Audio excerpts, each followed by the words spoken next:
tweyanziza nnyo abeekuumira kw'eno channel. Tweyanziza oba osobola subscribinga gano mawulire ga maanyi nnyo agaguddewo mu ggwanga.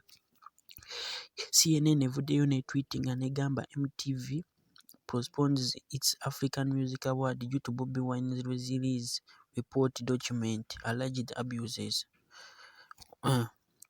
Kyebategeeza wano, kyebategeezezza nti nno tekijja beerawo mu Uganda lwa nsonga of human right abuses. Tebigenda baawo lwa kwonoona eddembe ly'abantu.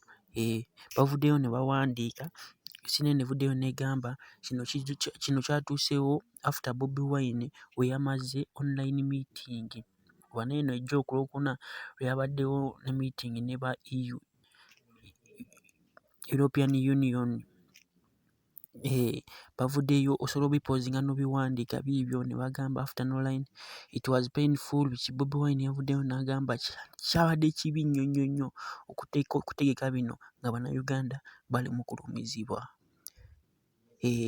Kati bo aba MTV ne basalawo tino bino byawandiika babiposponinze, ate babiposponinze ne batatugamba ddi lwe bagenda okuddamu okubidda. Bino bye si bigambo byange, biibino CNN yabiwandiise. Tubagalira ddala subscribinga for more update news. Bino ebyaffe bya ddala, tetwongezaamu, bya ddala. It's news that is accurate. Biibyo tubawa ne human right, biibyo byonna.